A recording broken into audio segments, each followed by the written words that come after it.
Di tadi ku paling disebenarkan marah karang layangan mirip. Oh, mirip itu jalannya. Iya, ke dia, ke dia.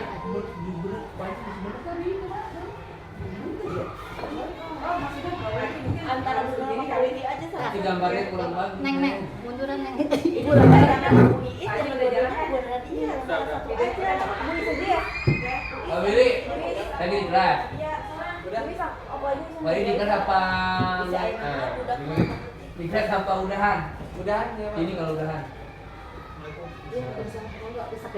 Oh, di sidang. Ini depan ini.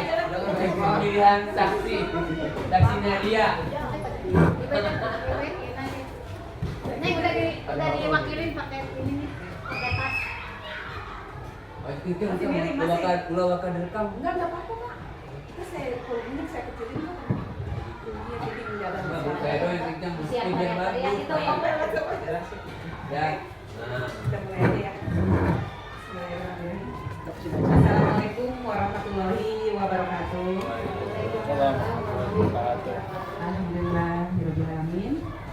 Hari ini kita bisa berkumpul dengan keadaan sehat walafiat. Yang terhormat Bapak Kepala Sekolah SD Bujur 4, yang terhormat Dewan Guru SD Bujur 4 yang luar biasa hari ini bisa melaksanakan kewajiban kita sebagai seorang pendidik di sekolah. Baik, pada kesempatan hari ini kita sharing-sharing aja ya Bu. Bapak, punten, saya hanya berbagi pengalaman saja selama saya mengikuti pendidikan yang memang hampir 95% itu online Pak. Jadi pendidikan saya dimulai tanggal 28 Oktober sampai kemarin tanggal 31 Desember dan off di tanggal 1 Januari sampai 31 Januari dan ternyata tadinya jadwalnya itu kami akan PGP lagi bulan Maret, namun dimajukan oleh pihak BPNP, jadi bulan Februari saya sudah mulai pendidikan lagi. Dan memang pendidikannya secara online paling kalau cuma untuk pertemuan paling sekali aja di SMP 2 Curug yang memang difasilitasinya di SMP 2 Curug. Walaupun tahun-tahun sebelumnya kita melaksanakannya di hotel. Baik, perkenalan dulu. Baik ibu bapak semuanya mungkin sudah kenal sama saya, yang baik yang lama atau yang baru. Saya Elimunia Sari SPD, saya calon guru penggerak. Alhamdulillah kesempatan ini masih diberikan kesempatan, walaupun sebenarnya awalnya mulai meragu. Ketika saya lulus TKS, saya lulus CGP juga, saya sebagaimana, tetapi para senior saya, bapak, ibu, semua teman-teman semua mendukung saya. Akhirnya saya maju. Tetap saya melaksanakan kewajiban saya memang untuk mengikuti pendidikan ini. Dan memang itu manfaatnya sangat-sangat besar. Dulu saya nggak tahu, tampak saya cuma bisa nulis, cuma bisa membuat flyer cuma sedikit dulu. Tapi alhamdulillah sekarang video edit ini tuh alhamdulillah ini suatu ilmu saya juga belajarnya sendiri cuma di YouTube. Itu guru paling ya di YouTube saling bertanya-tanya sama teman-teman operator yang lain yang memang sudah bisa ini. Baik Bapak Ibu, kesempatan kali ini saya belajar di CGP sudah pada modul 1. Modul 1 itu ada modul 4, 1.1, 1.2, 1.3 sampai 1.4. Nah, 1.4 ini aksi nyata tentang budaya positif yang ada di sekolah. Baik, ini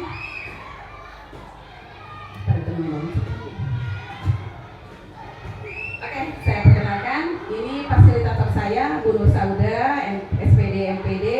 Beliau dari Jawa Timur. Kami belum pernah bertatap muka secara langsung karena memang beliau juga guru TK ternyata. Guru TK yang usianya hampir sudah mau pensiun Pak, tapi masih bersemangat. Luar biasa. Sampai saya pun memanggil beliau Bunda, dan memang dari belum pernah bertemu sekalipun, paling ketemunya di Zoom meeting. Nah, ini Bu Sauda dan yang kemarin kita ketemu Pak Periudi. Nah ini, oke, menjawab langsung pada tujuan pendidikan. Bapak Ibu pasti mengenal Ki Hajar Dewantara, pahlawan pendidikan dari Indonesia. Jadi menurut Ki Hajar Dewantara, tujuan pendidikan adalah menuntun segala kodrat yang ada pada anak-anak agar mereka dapat mencapai keselamatan dan kebahagiaan yang setinggi-tingginya, baik sebagai manusia maupun sebagai anggota masyarakat. Oleh sebab itu, pendidik hanya bisa menuntun tumbuh atau hidup kekuatan kodrat yang ada pada anak agar dapat memperbaiki lakunya, bukan dasarnya, hidup dan tumbuhnya kekuatan kodrat. Jadi Bapak Ibu ingat di sini bahwa orang tua menitipkan anak kepada sekolah kita dengan berbagai macam jenis kelamin, laki-laki perempuan, dengan berbagai macam karakter, dengan berbagai macam sifat. Semua anak itu sebenarnya awalnya sudah punya kodratnya masing-masing. Apa tugas kita? Kita sebagai pendidik adalah menuntun mereka, mengembangkan, memunculkan bakat yang memang sudah ada pada diri mereka. Walaupun mungkin nanti di depannya kita memenuhi kendala, memang itu karena memang mereka berkembang sesuai dengan usianya. Usia anak adalah usia yang memang mereka perlu ada tahapan-tahapannya. Ada usia yang konkret, memang kelas 1, 2, 3 kita perlu banget pengajaran atau pendidikan yang kita laksanakan itu perlu konkret, jadi nyata, tidak bisa abstrak. Kalau abstrak dimulai dari kelas 4 awal, 5, 6 baru bisa abstrak. Kalau untuk kelas 1 tidak. Nah, dari situ anak itu sebenarnya sudah punya bakat, Bu. Kita tugasnya menuntun bakat anak sehingga tumbuh. Karena apa? Anak keluar dari sekolah itu keluarnya akan menjadi produk. Jadi apa mereka? Mereka setidaknya bisa bermanfaat bagi dirinya sendiri, bisa berdiri, berkarakter, bahkan mungkin nanti akan terjun ke masyarakat. Dulu mungkin ya, Bu Iis membayangkan nggak kalau jadi guru? Bu Najila membayangkan nggak? Dulu pelajaran di sekolah 1+1 matematika segala macam, tapi tidak bisa membayangkan kalau sekarang kita jadi guru kan? Ya, itulah berkat bimbingan, tuntunan dari guru kita, sehingga kita menemukan bakat kita sendiri. Oh kemana ya? Oh ternyata saya ada di sini. Saya pun tidak tahu dulu bisa berdiri di sini. Itu apa? Itu. Bahkan dulu mas sebenarnya cita-citanya jadi polisi. Cuma karena terus sampai, semester tak sampai, boro-boro 2 meter itu jadi guru aja ya udah. Jadi seperti itu. Nah tugas kita seorang pendidik adalah tadi menuntun biar dapat memperbaiki lakunya, tapi bukan dasarnya ya Bu. Dasar tidak bisa. Karena memang mereka sudah bawaan dari sejak lahir. Kodrat di rodanya mereka. Oke. Jadi kita bisa menuntunnya, tuntunan kodrat ini melalui pendidikan yang kita arahkan di sekolah. Oke. Nah dari situlah ketika Bapak Ibu masyarakat yang lain menitipkan anak-anaknya di sini untuk apa sih? Gitu kan? Tujuannya apa? Agar mereka bukan hanya keluar dari sini cuma keluar apa? Dapat ijazah. Bukan. Tapi minimal. Kalau ijazah mungkin itu sebagai bukti fisik mereka sudah lulus. Tetapi adalah karakter, jiwa mereka, mental mereka yang kita inginkan dan memang masyarakat inginkan biar mereka memang tumbuh nanti ke depannya menjadi manusia yang bermanfaat bagi dirinya sendiri, bagi keluarganya, dan bagi masyarakat luas, bagi bangsa dan negaranya. Akan jadi apa mereka ke depan itu tergantung kepada diri kita sendiri. Karena yang sekarang berdiri pun menjadi presiden itu berkat dari asuhan dari guru seorang pendidik itu. Makanya kita sekarang tahun 2023, entah 10 tahun kemudian kita tidak tahu anak kita akan jadi seperti apa. Bahkan saya kagum, saya pasti lulusan dunia itu, dunia mengajar. Saya tanya tadi dunia ngomong tahun berapa,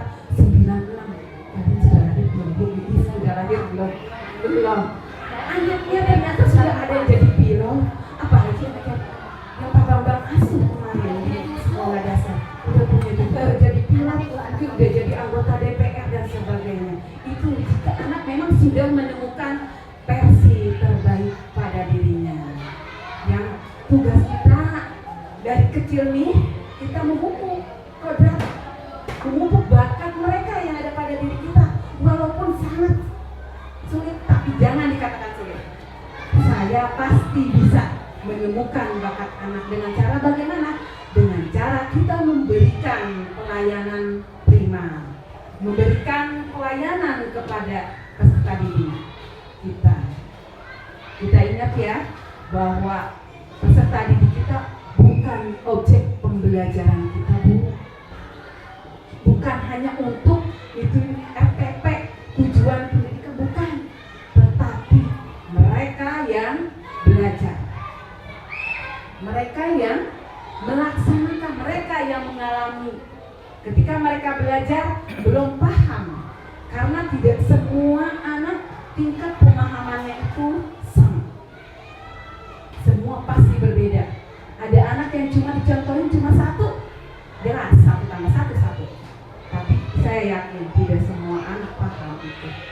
Jadi butuh memang yang namanya pembelajaran bervariasi, ya.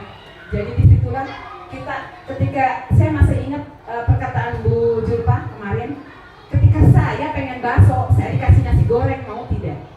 Itu seperti itu anak itu. Jadi ketika saya memang mau paham 1 tambah 1, saya nggak bisa 1 tambah 1 cuma abstrak aja, nggak bisa. Tapi yang lain, anak lain butuh secara konkret.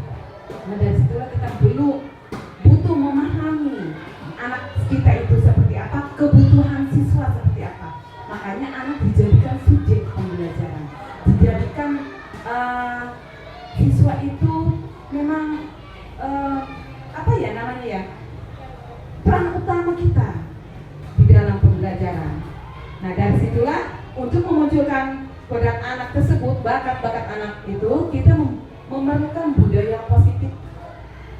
Budaya positif di sekolah adalah nilai-nilai dan kebiasaan di sekolah yang berpihak pada murid, agar mereka dapat berkembang menjadi pribadi yang kritis, berkarakter, tanggung jawab, sesuai dengan profil pelajar Pancasila. Ini belum ini Pak, pelajarnya terpatah ya, oke?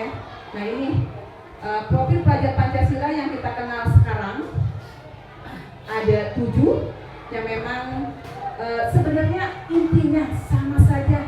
Mau dulu kita kenal P, apa Pak? Tepuk PK. Ya, ini sekarang profil pelajar Pancasila yang memang ini kita boomingkan ketika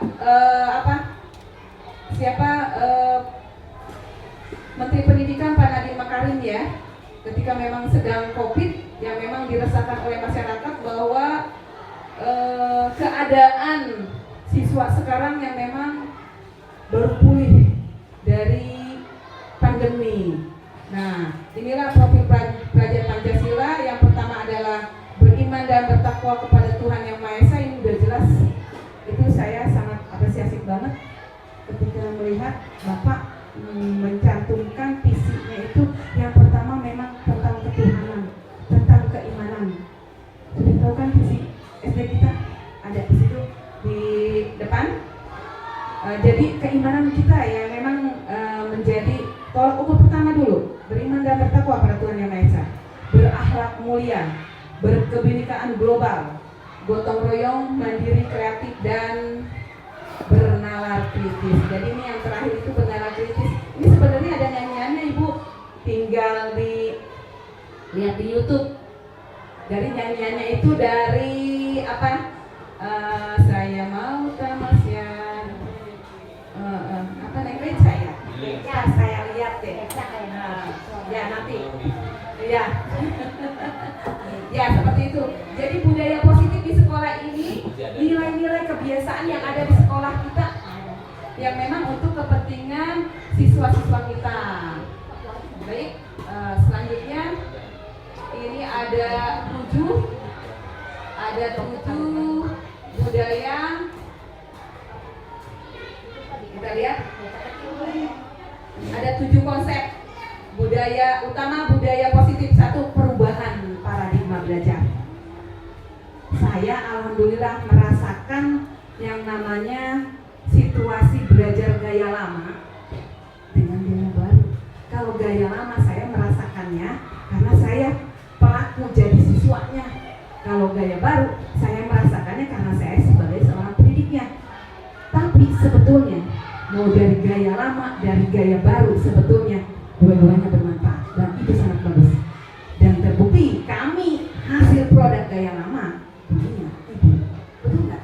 Pak Haji, Ibu Sipa, itu hasil produk kami. Sebetulnya kami di tempat, walaupun kami di kelas dimarahin oleh guru, itu merupakan bagi kami tuh hal yang memang harus kami lakukan, memang apa ya, jadi pelajaran bagi kami. Saya masih ingat itu. Tapi itu sampai sekarang kuat di dalam hati kami. Tidak seperti sekarang ibu, sedikit ini langsung viral. Makanya paradigmanya dirubah. Paradigma belajarnya, karena yang kita hadapi bukan produk jadul zaman dulu, tetapi milenial, anak-anak yang memang orang tuanya juga memang sudah terbuka IT-nya, terbuka wawasannya, terbuka sosial budayanya, terbuka semua pendidikannya, sudah tinggi, tidak seperti kita mungkin orang tuanya yang hanya ini. Dan itu sangat mempengaruhi anak. Belum lagi kehidupan sosialnya, anaknya ditinggal oleh orang tuanya kerja, itu juga sangat mempengaruhi. Nah makanya ketika kita berhadapan dengan anak-anak spesial, semua anak spesial loh Bu, bukan berarti konotasinya anak itu punya kebutuhan khusus dengan catatannya tanda kutipnya, bukan.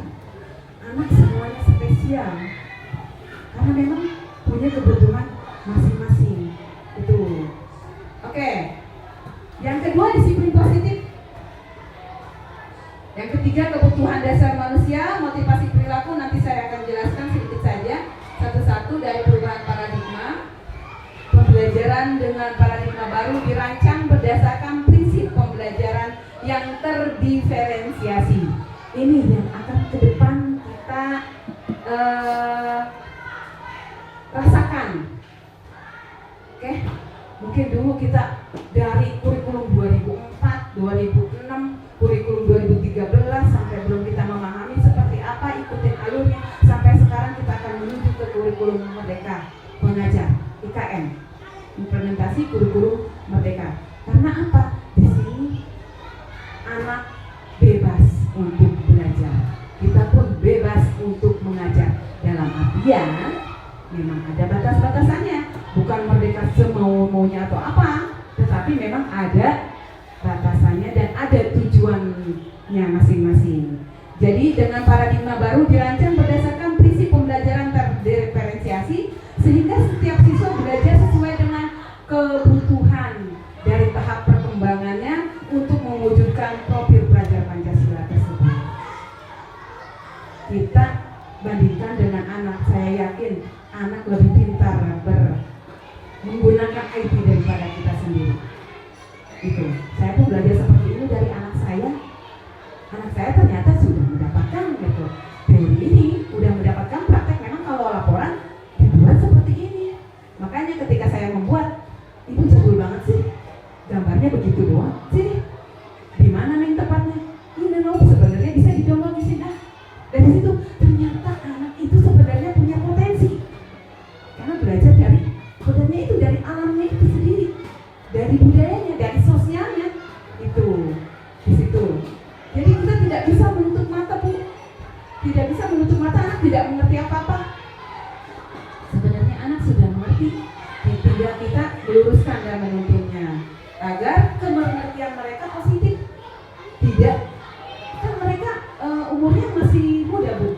Jadi kalau kita dirubah mindsetnya menjadi baik, baru bisa lulus. Kan kalau anak enggak, kalau kata zaman dulu, anak enggak tahu yang namanya garam itu asin, segala macam dituduh itu sakit ataupun segala macam ya, peribahasa yang dari orang tua. Jadi memang di situ anak cuma melihat, cuma itu aja. Mereka tidak bisa menilai apakah itu baik ataupun misalnya buruk. Nah itulah tugas kita sebagai pendidik ya, merubah paradigma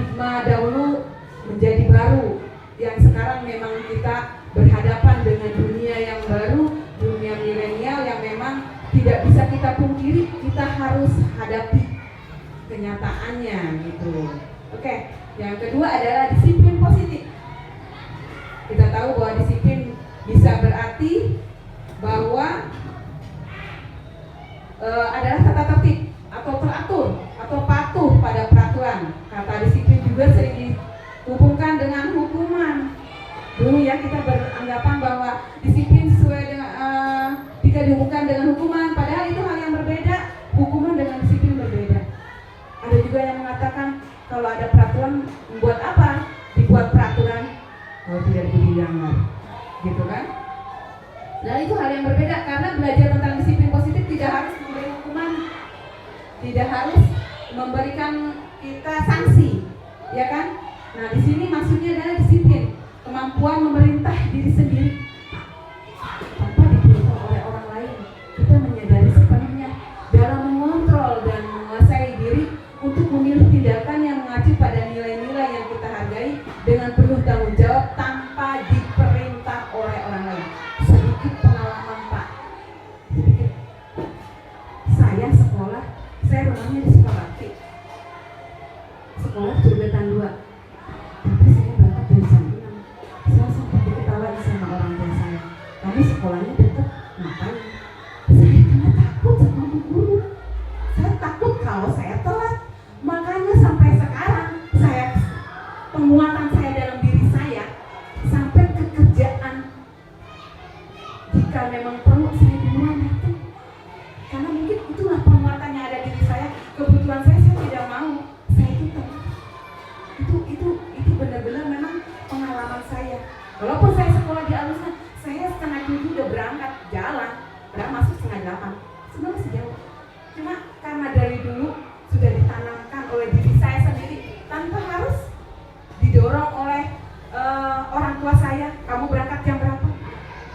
Tanpa harus diikuti. Tapi karena kesadaran saya, ketika saya ingat guru saya Bu Rosmini, kamu harus berangkat jam segini, tidak boleh telat, nanti kalau telat akan dihukum. Itu ngajak banget sama saya sampai sekarang.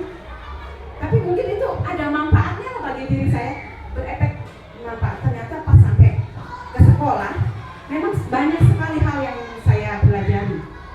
Jadi saya bukan yang untuk langsung datang ke sekolah langsung belajar, tidak. Tapi banyak sekali hal-hal yang memang mungkin saya bisa lakukan di sekolah. Piket soal yang baik Pak di sekelas. Saya sendirian pikir, kadang-kadang yang berat bukan saya bagian pikir, tapi saya suka melakukannya, gitu kan? Makanya udah akhirnya kan imbasnya kepada reward kita terhadap guru, kan guru menjadi mereward kita. Oh anak yang rajin, anak yang memang disiplin. Sampai sekarang memang ini disiplinnya masih nancep pada diri saya. Saya berusaha Pak, maaf Bapak, untuk 2 minggu kemarin saya mungkin ada kesiangan.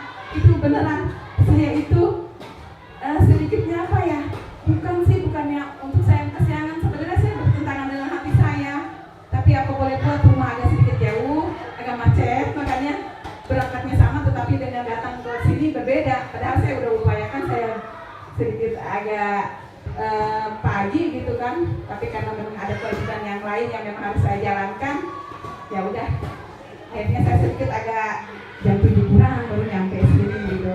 Nah ini disiplin itu bukan berarti dari atasan harus ditegur, berangkat jam segini atau kita diatur oleh atasan ketika harus ada pinjer yang Bu, kalau kita bisa mengatur diri kita sendiri, dari dalam diri kita ikhlas menjalaninya, insya Allah itu tidak usah ditegur. Bekerja tidak usah ditegur, bertanggung jawab tidak usah diminta. Kalau memang sudah tanggung jawabnya laksanakan, kalau memang sudah tugasnya laksanakan. Itu ada pada diri kita. Oke?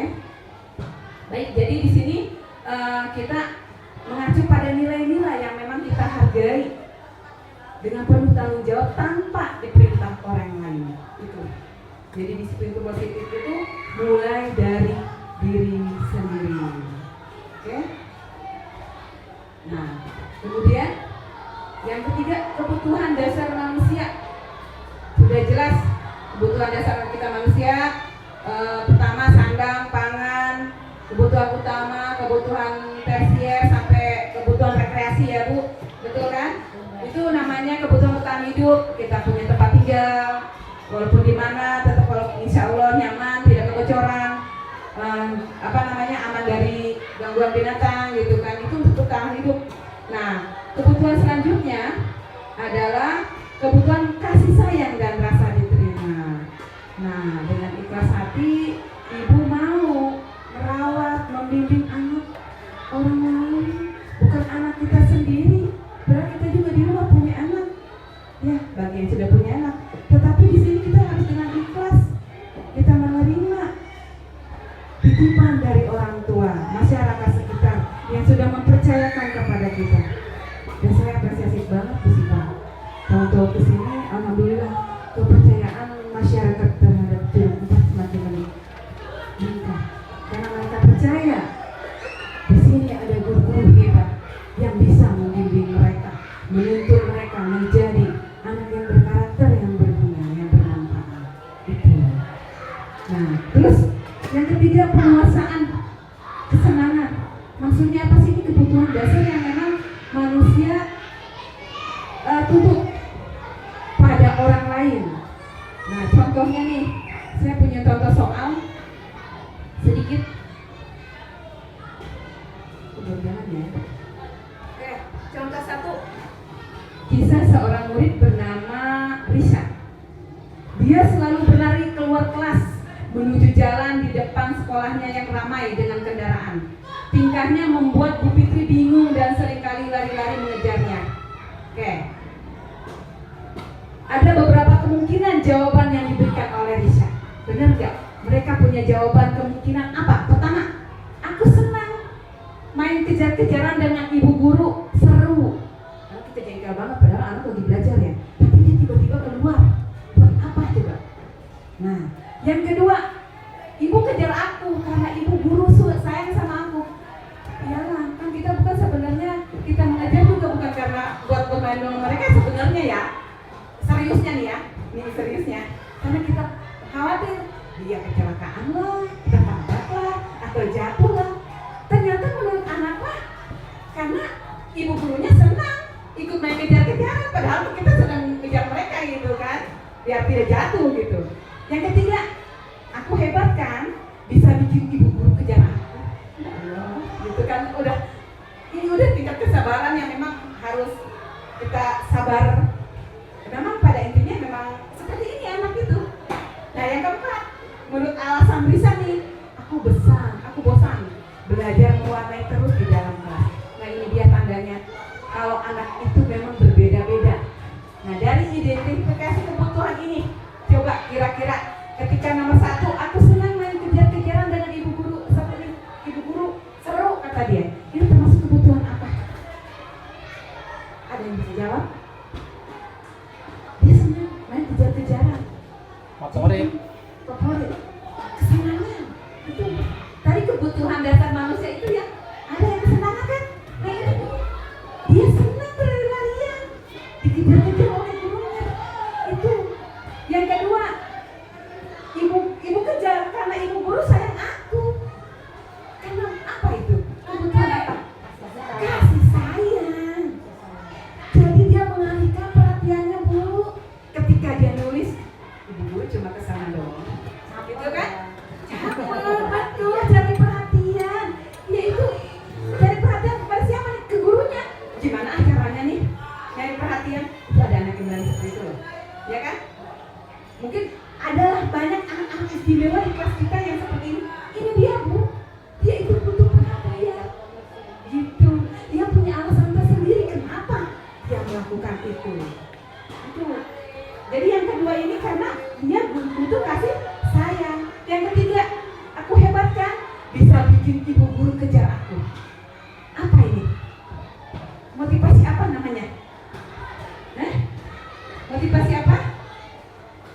Nah, ini dia penguasaan. Dia ketika dia udah bisa menguasai ibu gurunya ketika mau berusaha untuk mengejar-ngejar, berarti ibunya udah dikuasai dong hatinya oleh dia. Ya kan? Nah, jadi patuh gitu kan. Nah, itulah jadi anak itu berbagai macam alasan dari anak yang memang itu akan menjadikan suatu motivasi pada dirinya. Walaupun sekecil apapun, pujian kita terhadap siswa itu kuat Bu.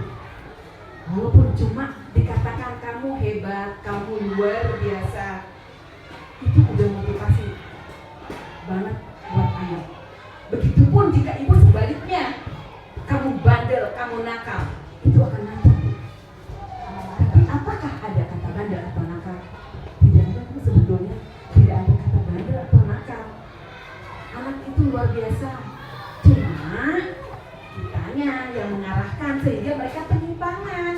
Menurut kita, padahal menurut mereka tidak. Kita yang tugasnya meluruskan terhadap anak.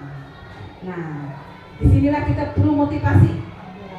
Ya, saya jujur kalau berangkat sekolah, saya hidup kadang-kadang ada motivasi yang memang saya bisa sangat termotivasi untuk bersemangat, ataupun memang kadang-kala saya juga down, gitu kan? Tapi kita mencari motivasi itu yang bagus gimana? Satu, faktor intrinsik kita yang paling utama adalah dalam diri kita sendiri motivasinya. Saya mau berubah, saya mau maju, saya mau sukses. Tancap di dalam diri kita. Itu di situ. Kalau kita menggantungkan motivasi pada orang lain, niscaya saya yakin akan luntur dulu. Ketika orang itu juga tidak motivasi, apakah akan mendapatkan motivasi? Kitanya tidak. Nah, dalam diri kita sendiri motivasi itu. Jadi motivasi itu adalah dorongan yang timbul pada diri seseorang secara sadar dan tidak sadar untuk melakukan suatu tindakan dengan tujuan tertentu. Mari kita tanyakan pada diri kita ya, bagaimana kita berperilaku, mengapa kita melakukan sesuatu, apakah kita melakukan sesuatu karena apa? Pasti akan ada dorongan. Kita melakukan sesuatu karena ada imbalan, ada jasa, kecuali perlombaan, beda hal. Karena memang itu untuk memotivasi, untuk berprestasi. Tapi jika kita untuk memotivasi diri kita sendiri, lebih baik karena memang tujuan kita ada di dalam pada diri kita, bisa ditanyakan langsung kepada diri kita sendiri. Itu motivasi yang memang saya rasakan langsung di sekolah ini.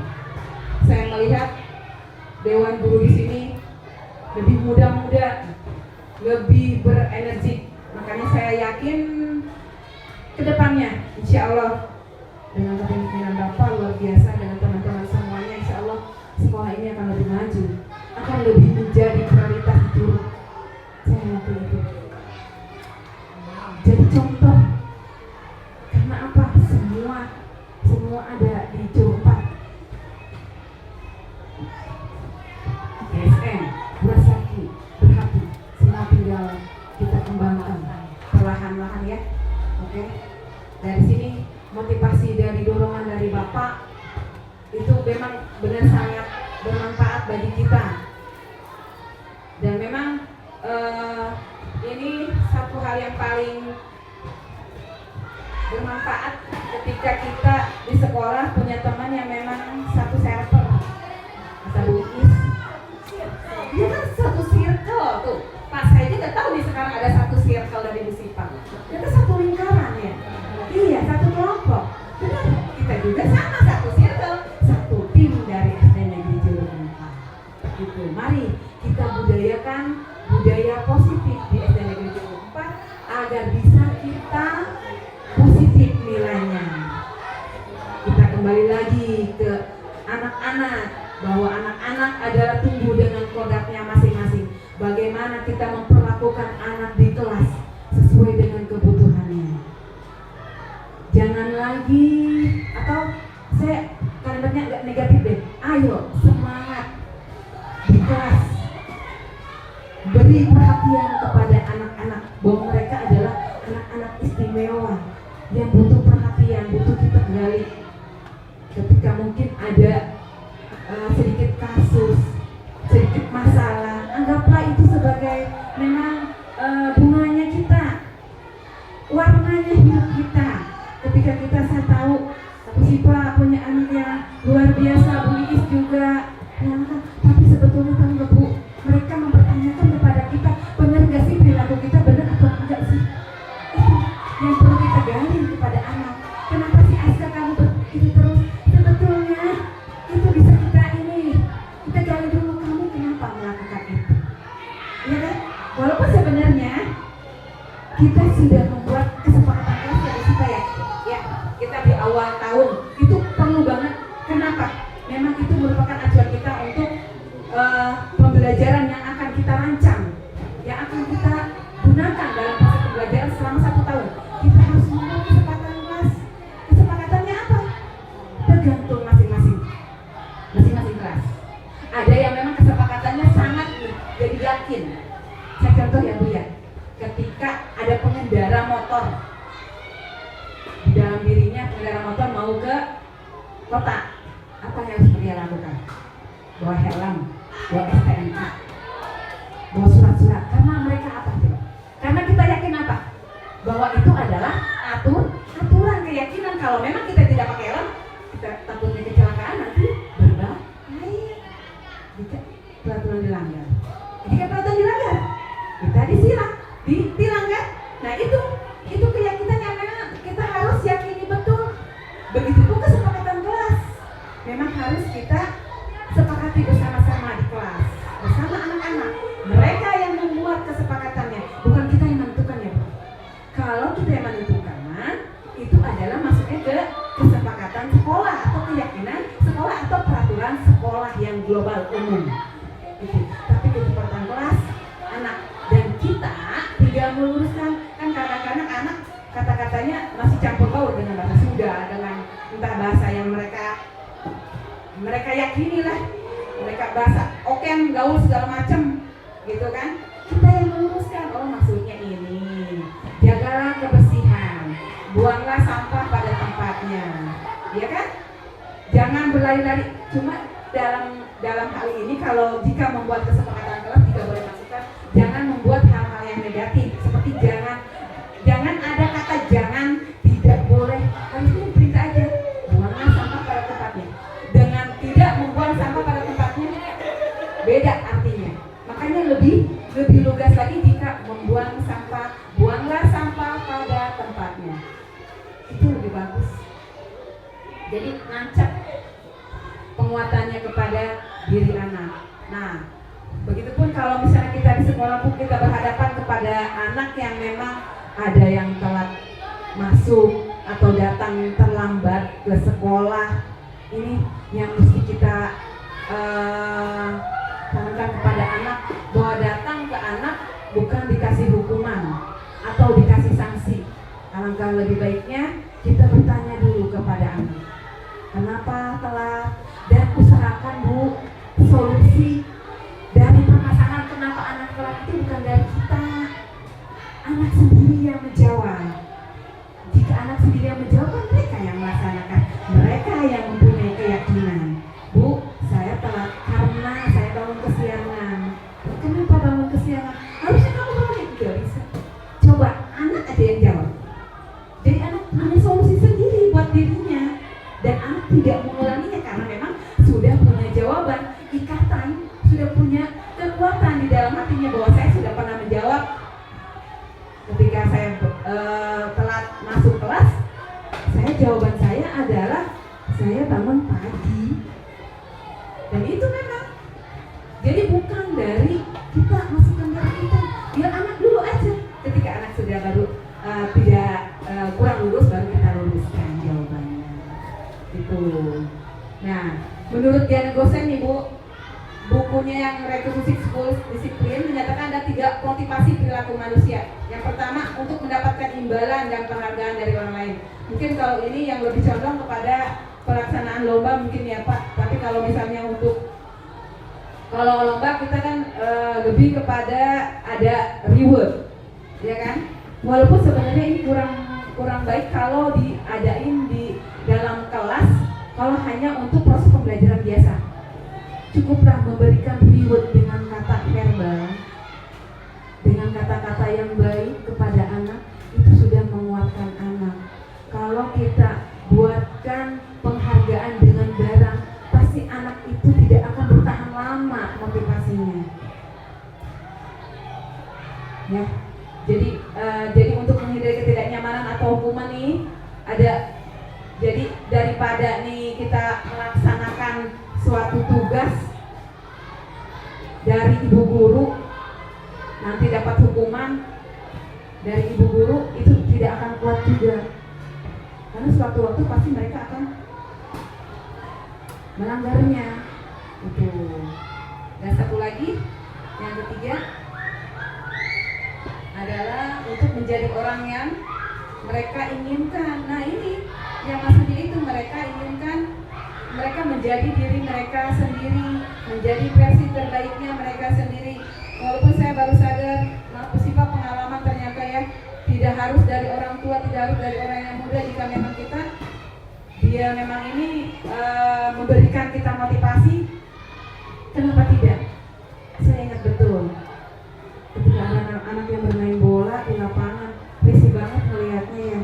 Tapi ternyata kembali lagi menurut Bu Sipa, Bu Eli, itu kan kesenangan mereka. Itu ketika mereka bermain, itu kesenangan mereka. Kita tidak boleh mengganggu, betul. Betul memang, cuma ya kita arahkan saja kan. Betul apa kata Bapak juga, ketika memang ada olahraga, ada waktunya. Tapi itulah anak-anak kembali lagi, itulah jiwa mereka. Walaupun sedikit demi sedikit harus dirubah. Yang mungkin Bapak Ibu inginkan, mungkin untuk mengisi kegiatan daripada anak bermain bola sepanjang hari, ketika mereka istirahat, mungkin insya Allah nanti akan ada metode lain ketika harus memanfaatkan waktu mereka daripada untuk bermain bola, gitu kan? Mungkin nanti ada satu cara, entah dengan literasi, dengan numerasi, ataupun dengan memanfaatkan gedung perpustakaan dan lain-lain. Saya yakin ibu bapak guru lebih berkreatif untuk melaksanakan pembelajarannya. Nah, kemudian itu teori motivasi. Nah, ini selanjutnya adalah posisi kontrol restitusi untuk melaksanakan tugas kita sebagai pendidik, mencontoh mereka. Posisi kita sebagai apa sih di sekolah ini? Yang pertama, penghukum. Apa maksudnya? Menghukum. Ketika kamu telat masuk, oke? Nih ada di sini contohnya.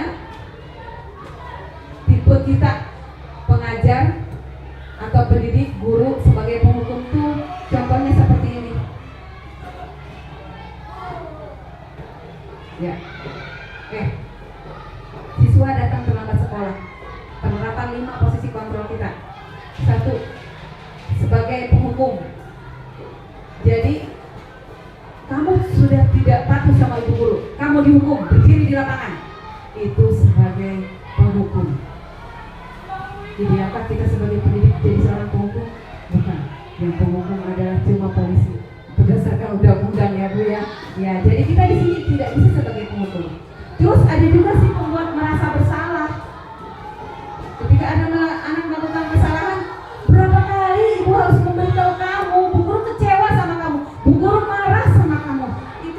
Itu namanya membuat anak merasa bersalah.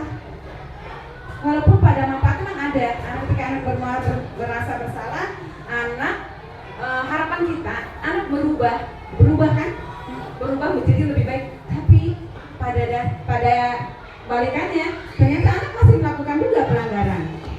Ada juga sebagai teman Bu, ayolah tertib, bapak ibu guru bangga kali ini tidak apa-apa kamu merasa bersalah. Jadi memposisikan kita sebagai teman baik nggak apa-apa, tapi dengan posisi situasi seperti apa dulu yang kita inginkan kepada anak-anak.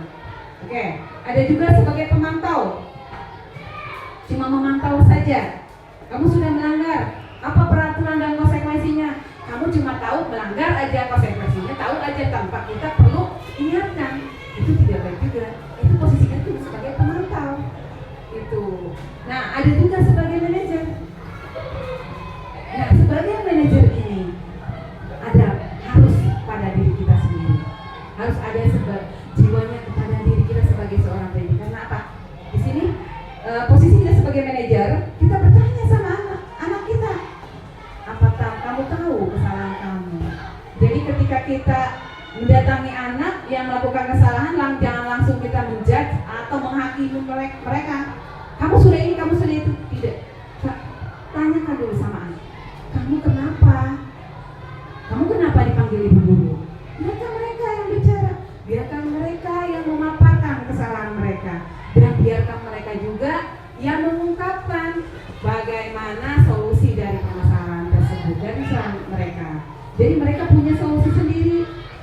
Nah, disinilah 5 posisi kontrol yang mana kira-kira yang kita yakini yang memang baik.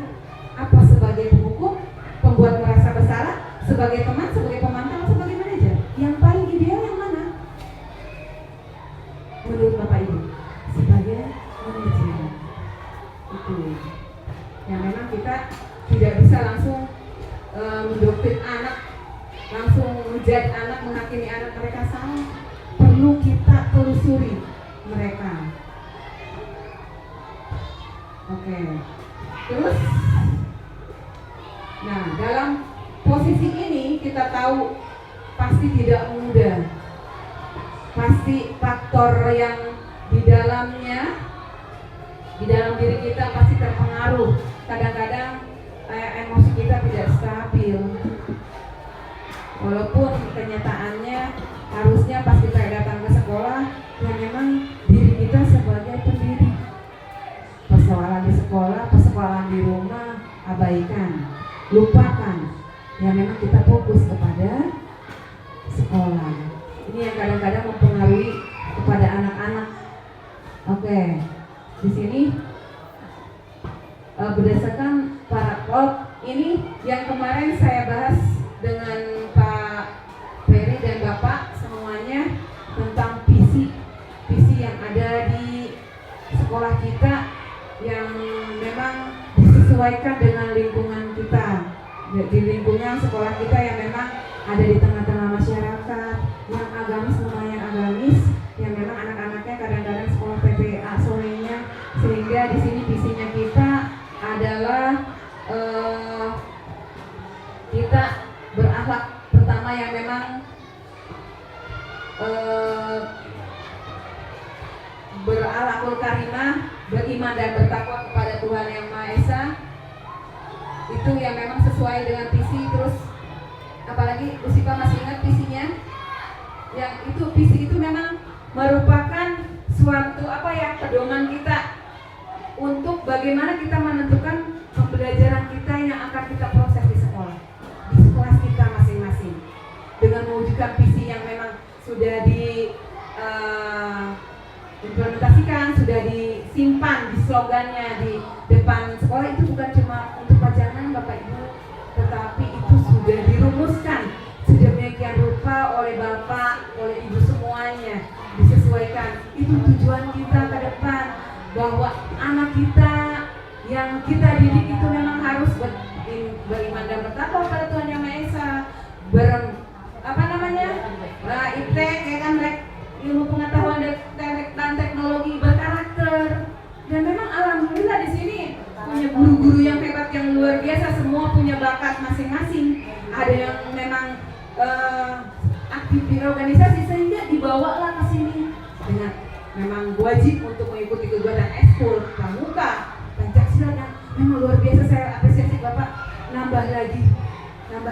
Itu hal yang luar biasa, kemajuan. Nambah lagi ekskul yang kita yakini bahwa anak kita memang punya bakat, segudang bakat. Bukan hanya 1-2 orang di sini. Ada 424 anak yang punya bakat masing-masing berbeda.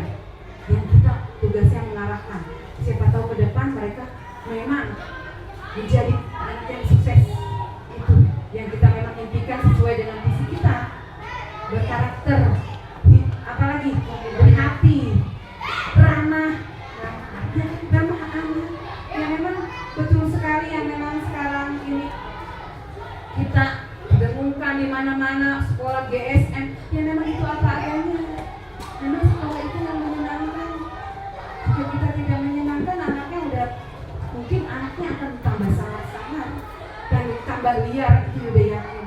Ketika kita melaksanakan tugas dengan senang, motivasi memang datang pada diri kita, itu insya Allah. Dan budaya positif sudah ada pada diri kita, insya Allah. Yang ada di sekitar kita juga akan mendatangkan hal-hal yang positif. Sebaliknya Bu, ketika kita memang menularkan hal-hal yang negatif, saya yakin di sekitar juga akan negatif. Nah, maka dari itu mari kita budayakan budaya positif di sekolah kita. Kita kembali kepada anak, bahwa anak adalah subjek dari pembelajaran kita. Mereka punya segudang bakat yang memang kita harus tuntun. Kita harus membimbing mereka menjadi paling tidak bermanfaat bagi dirinya sendiri.